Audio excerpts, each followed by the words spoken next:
name's Scarlett, and today I'm going to be talking about Murder on the Orient Express.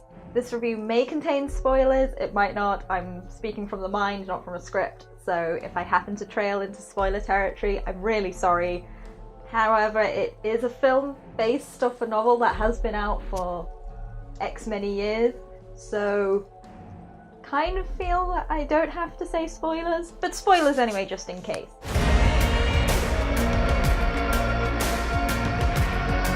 I recently saw this film in the cinema, and basically I'd been wanting to see this film pretty much since I heard of it, especially since Kenneth Branagh was going to be directing it.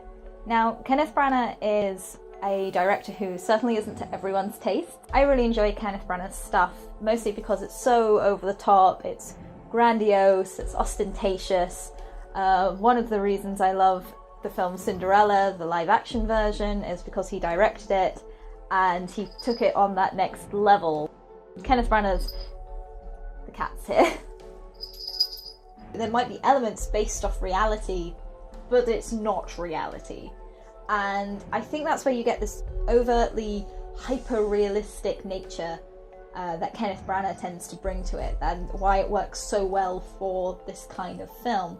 When you tend to get people who try and play it very, very straight, it comes across plummy, you know, almost like watching a nice, charming daytime detective serial. It's more twee than interesting. So I think to actually see it done in this kind of ostentatious way really adds an extra layer to it and just makes it more cinematic in that sense. And you know, if you're going to do a film, cinematic's kind of what you want to go for.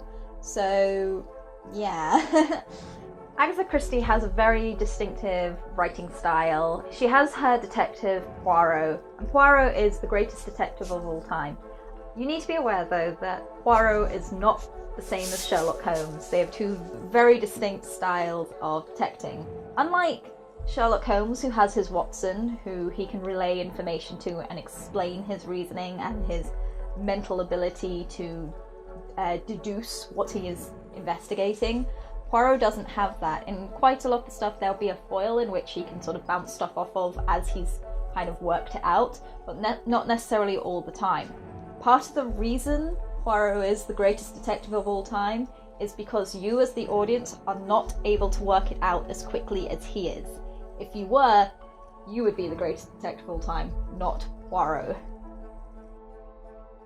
And part of what makes Poirot so clever, and something that really is highlighted in the film, and I think was done very well, it wasn't particularly ham-fisted in, was the fact that Poirot essentially suffers from OCD. He suffers from the imbalance in the world. It's the thing that points stuff out to him. It points the differences in life out, and that's what helps him to detect what needs to be detected. There's a brilliant scene in the beginning of the film where Poirot is walking down the street in Jerusalem and ends up stepping in some dung. Hello! Now, the comedy here isn't the fact that he's stepped in some dung, although that is played for comedic effect. The issue Poirot has is not the fact that he's stepped in the dung, which, although is comedic, is not the point of the scene.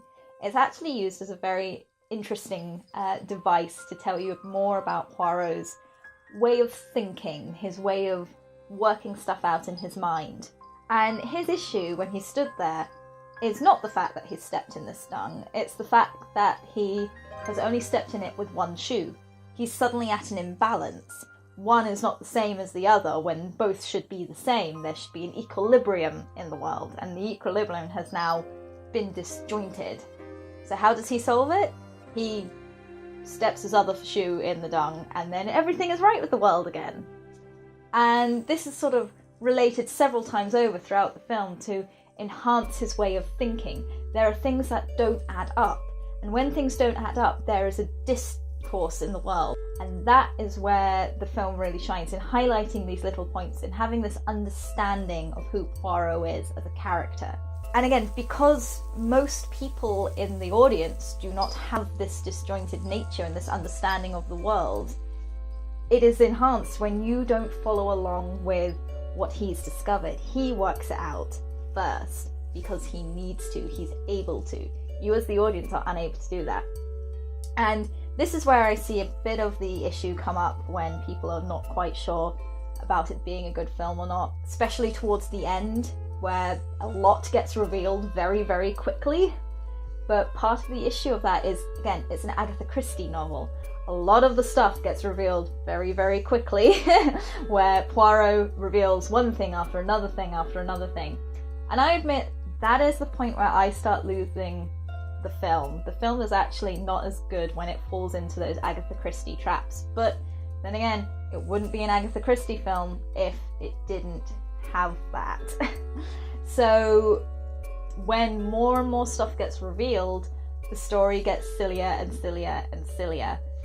And that's actually part of the thing that makes this film shine. Kenneth Branagh has this very good understanding that Agatha Christie's novels are middle-class parlour games. They are a chance for middle-class people to sit down with a crossword and feel very smart when they try and work it all out and think, oh yes, I figured it would be this person who was down on it. That is the cleverness of it, is understanding the result is incredibly convoluted, it's incredibly silly, and it's taking that silliness and running with it.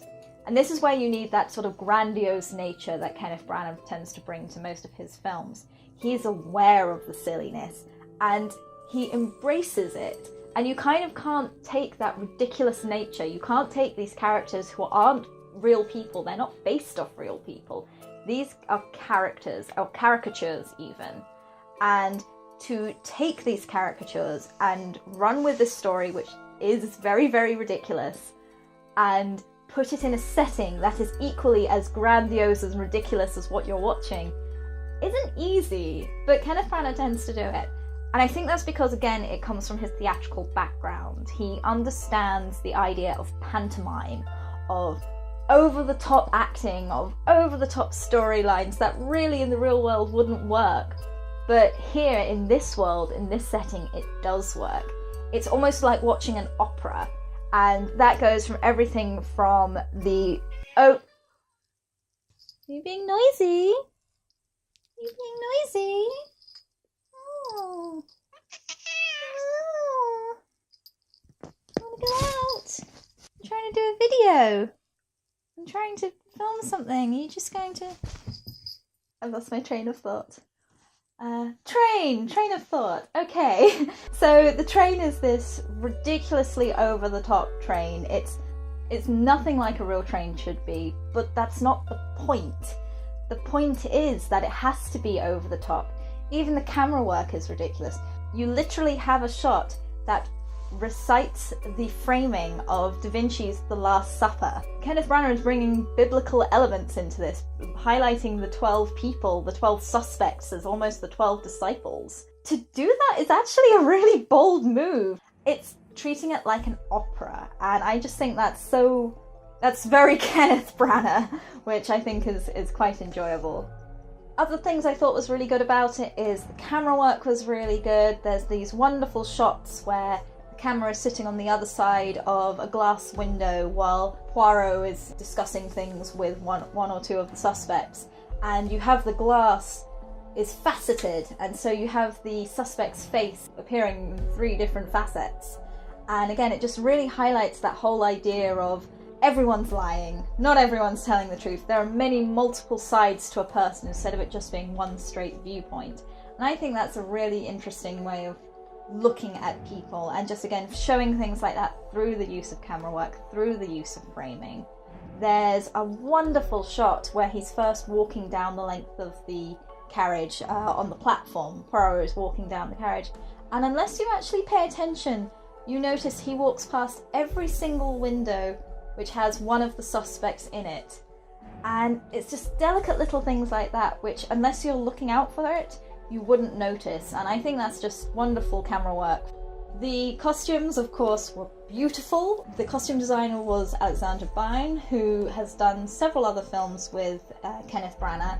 She worked on his version of Hamlet in 1993, and she also worked on the very first Thor film, which, in my opinion, is still the best Thor film. Thor 1, best Thor film. She's a fantastic costume designer. If you've seen any of her other work, Elizabeth the Golden Age, Elizabeth the first film, Avengers Assemble, Avengers Age of Ultron, Guardians of the Galaxy, Phantom of the Opera. She knows how to do ostentatious. She knows her history, she knows how to build stuff up into an over-the-top, elaborate and theatrical way.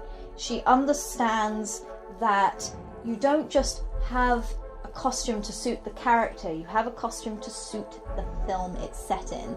And you have these beautiful costumes which just pinpoint every single character perfectly. Good on with the costumes there, that's for sure. Oh, and also another minor point, one of my pet peeves is in any film that shows a British officer or a British soldier in general who has a tie on, and obviously in this film they do tend to pinpoint the ties numerous times. Real British officers would wear a type of tie pin. It's rather like a big safety pin, and it would be worn to pin the collar tips together so it would sit underneath the tie, and the tie would sit over the top almost with like a slight bulge to it. It's a really minor thing. Most films don't tend to include it. It's just a minor piece of costuming which tends to get ignored because people don't tend to know it exists. One of the few films I have recently seen where they actually bother to put it in is Warhorse, so, you know, bonus points to Warhorse. But also Murder on the Orient Express also have this tie pin, and the moment I saw that they had this tie pin, I wanted to nudge the person next to me and be like, they've got the tie pin in! They wouldn't have known what I was talking about, so I didn't actually do it, but I was very, very excited that they bothered to include that. The rest of the film, the characterization, the acting was great, the direction was great, the script was really funny when it needed to be funny, and it was very serious when it needed to be serious. It's not going to be mind-blowing, but that's not what it's trying to be. It's an adaptation, so, you know. If you know the story of Murder on the Orient Express, you've read it, or you understand how Agatha Christie's novels work, you have to understand that this film, it's not trying to do anything new. It's not trying to pull the wool over your eyes. It's quite a faithful adaptation in that respect. I mean, you can't blame a film for being an adaptation of what it is. So the bits where it faltered for being an Agatha Christie adaptation, what can you do? You can't really do much about that. Just try to understand that this is a film that's about the journey. It's not about the destination. Therefore, you're just watching it to enjoy the experience, to enjoy the journey that the film has presented to you. And so that's what I say if you're going to go watch this film.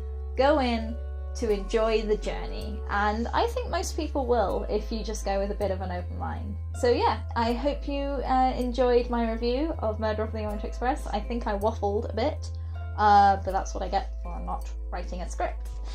So yeah, I'll hopefully try and write a script for next time when I actually go and discuss a film properly. I just wanted to do a kind of off the hoof review this time, so yeah.